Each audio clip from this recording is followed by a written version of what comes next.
Então, gente, vamos lá. Esse é o segundo episódio da nossa série Chá com a Nutri. Então, se você não fez o seu chazinho ainda, vai lá, faz o chá para sentar aqui e assistir essa aula, tá? Então, hoje nós vamos conversar sobre tireoide. A pergunta que foi deixada na caixinha foi: existem alimentos que eu preciso excluir ou alimentos que eu preciso dar preferência no hipotireoidismo? E assim, eu não vou me ater só ao hipotireoidismo e necessariamente em quais alimentos. Eu quero explicar para vocês a via da função da tireoide, para vocês terem um pouquinho de ideia da importância da alimentação, da nutrição na função da tireoide, ok? Então, primeiro a gente precisa deixar bem claro que existem vários problemas de saúde relacionados à tireoide. A pessoa pode ter hipertireoidismo, ela pode ter hipotireoidismo por várias causas, pode ser genético, pode ser Hashimoto, que é autoimune, pode ser subclínico, enfim, pode ser uma doença de Graves, né, doença de Graves. Então, a gente tem várias condições clínicas que, como que eu poderia dizer, que desestruturam a função, o metabolismo da tireoide, tá? Então, eu não vou me ater em cada um deles, cada tratamento é diferente e você precisa marcar uma consulta. Mas a gente vai conversar um pouquinho aqui para você entender a função da tireoide, como que funciona, tá? Fiz umas anotações aqui para não esquecer, porque é muita coisa. Primeira coisa, se você tem hipotireoidismo autoimune, que é a hipotireoide de Hashimoto, você vai lá no meu IGTV que fala sobre intestino. O nome do IGTV tá Saúde Geral e Relação com o Intestino. Por quê? Porque quem tem hipotireoidismo de Hashimoto, que é autoimune, precisa como base tratar o intestino. Então lá tem uma aula explicando como que funciona essa questão de anticorpos e tudo mais em relação ao intestino. Então primeiro você dá pause, vai lá, assiste aquela aula e depois você volta aqui se você ainda não assistiu aquela lá, ok? Delícia esse chá. O que é que pode descompensar a produção adequada de hormônios da nossa tireoide ou que pode causar algum problema na nossa tireoide? Então, tem vários fatores, eu vou citar alguns aqui. Parasitose, tá? E aí a gente entra na questão do intestino, que aí você vai lá assistir aquela aula primeiro, tá? Sempre que entra algo tóxico na nossa corrente sanguínea, o corpo vai ativar anticorpos, então a parasitose é um dos motivos.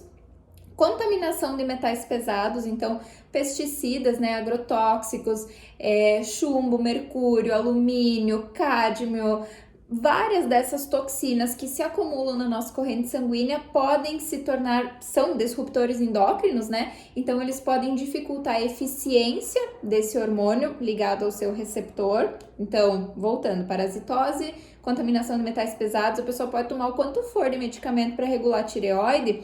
Se ela tiver com contaminação de metais pesados, não vai funcionar, tá? O medicamento não vai ter a ação que se espera.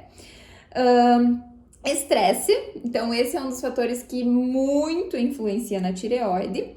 Sono ruim, então, os hormônios tireoidianos, eles têm um pico de produção entre as 23 às 8 horas da manhã, tá? Então, das 11 da noite às 8 horas da manhã. Então, se você não tem um sono adequado, já começa por aí a ter alguns problemas hormonais ligados à tireoide. E um dos que nós vamos falar hoje, então, é óbvio, deficiência nutricional. Vamos lá, gente.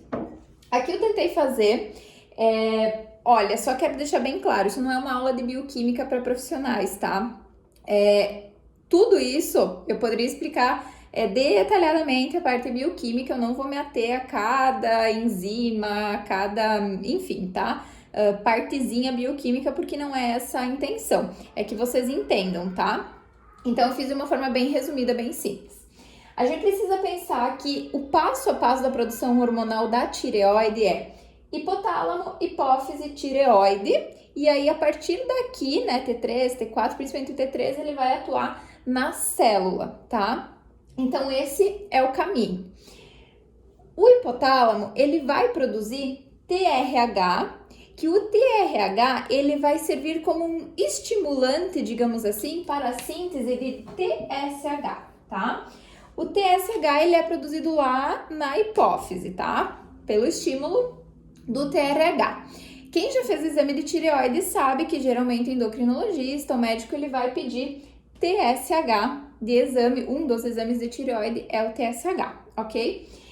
O TSH, ele precisa, nesse TSH, né, a gente vai precisar aqui na hipófise da ligação, na verdade, né, da tireoglobulina com o iodo, tá? Aqui já começa a questão nutricional, tá? Tem outras partes ali, mas vamos nos deter ao principal.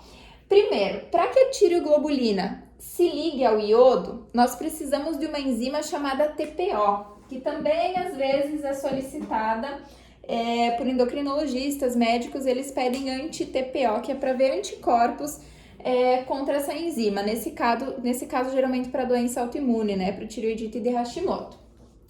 Voltando, né? Então, TSH, produzido lá na hipófise pelo estímulo do TRH, nós precisamos ligar a tireoglobulina ao iodo. E essa ligação, ela é feita por uma enzima chamada TPO. Primeiro, a tireoglobulina, ela é estimulada, a síntese dela é feita através de tirosina.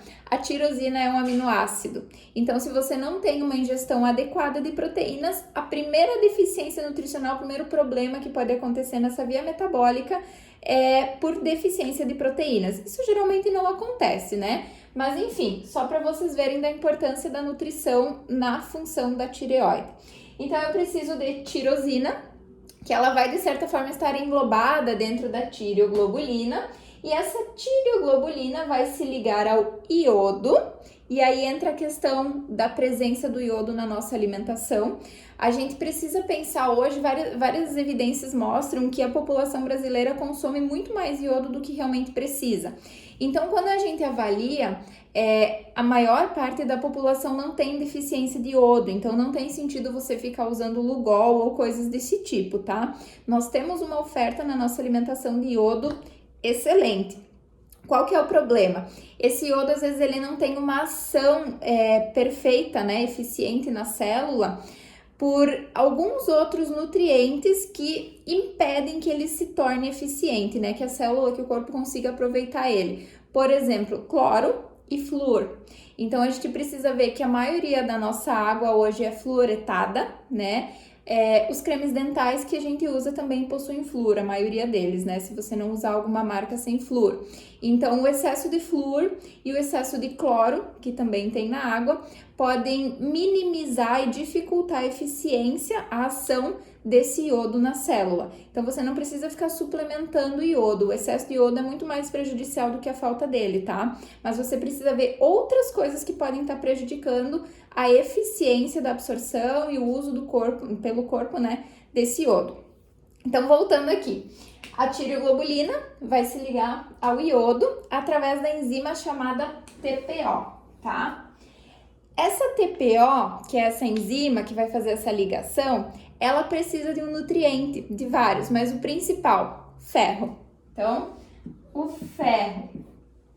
Se você tiver deficiência de ferro, que às vezes eu pego mulher com exame de ferro de 30, ferritina de 20 e pouco, a função da tua tireoide já começa aqui a ter prejuízo. E aí muitas vezes tu tá usando medicação, tu tá fazendo 1001 tratamentos e não tá sendo eficiente. Por quê? Porque você não tá com um exame de ferro, você não tá com o ferro adequado no teu organismo. Então, já começa por aí, tá? A avaliação de iodo é legal, mas a gente precisa ver outras coisas que podem estar prejudicando ali essa absorção do iodo. E o ferro, que torna essa enzima eficiente, tá? Se ela não funciona, o início aqui da reação bioquímica já tá cheio de problema e não vai transformar todo o restante, tá? Ok, deixa eu ver por onde que eu vou continuar aqui com vocês. Outra coisa interessante que, esse é um extra, eu nem ia falar, mas eu anotei aqui, além do ferro, as catequinas também melhoram a ação dessa TPO. Onde nós temos catequinas na nossa alimentação? Principalmente no chá verde. Então, não é para tomar chá verde o dia todo, mas em média, 500 ml, 3 xícaras de chá verde ao dia, podem melhorar, sim, a ação dessa TPO. Então, tanto para quem tem tireoidite de Hashimoto, como subclínico, enfim, é interessante associar, claro, a prescrição de ferro, outros nutrientes, tem que fazer exame, e o consumo de chá verde pela questão das catequinas, tá? E aí, o que vai acontecer aqui? A tireoglobulina se ligou ao iodo e essa ligação bioquímica através da enzima TPO vai gerar a produção de T1, T2, T3, T4. Como assim? O que é esse T2, T3, T4? Cada número é um iodo ligado, tá? A molécula. Então, o T4 tem 4 moléculas de iodo, o T3 tem 3 moléculas de iodo e assim por diante, tá? O que vai acontecer? A maior produção aqui é de T4, tá? Mas vão acontecer várias reações bioquímicas, através de enzimas, enfim, e esse T4 ele vai perder uma molécula de iodo e vai se transformar principalmente em T3, que é o que vai atuar na célula.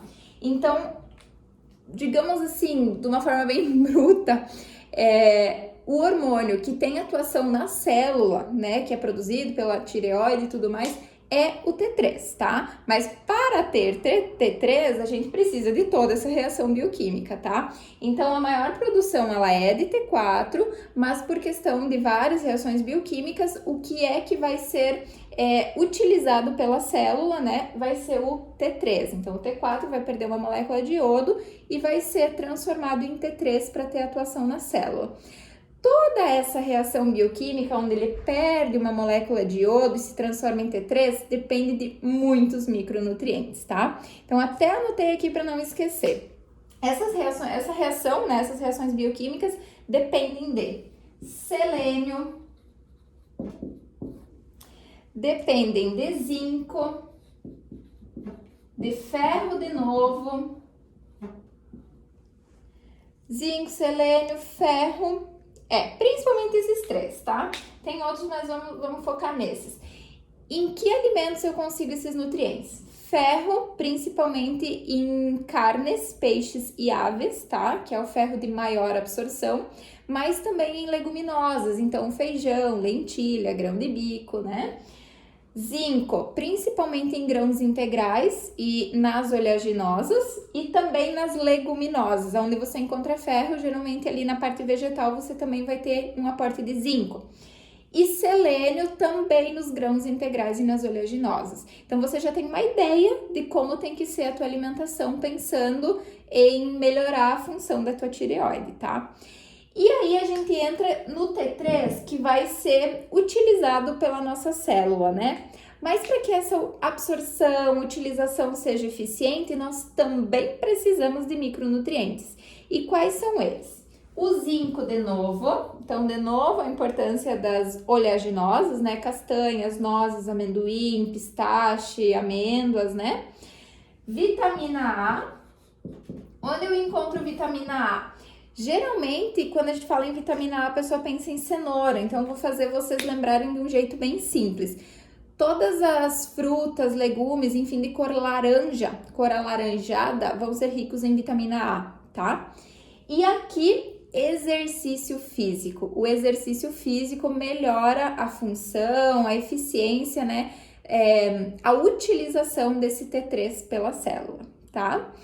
E aí, tudo isso, eu ainda quero fazer um parênteses. Para quem tem hipotireoidismo de Hashimoto, que é autoimune, a gente pode deve, né, associar vitamina D, geralmente suplementação, né, a não ser que você pegue muito sol todos os dias, né, então a suplementação de vitamina D por questão de imunidade e a suplementação ou aporte nutricional por alimentos de mil-inositol, tá? Então, por questão de anti-inflamação, melhora da imunidade. Então, resumindo, a gente precisa de ferro, precisamos de catequinas, de selênio, de zinco, vitamina A, de vários micronutrientes para que a função da nossa tireoide seja adequada e junto com isso uma qualidade de vida. Prática de atividade física, sono adequado, alívio do estresse.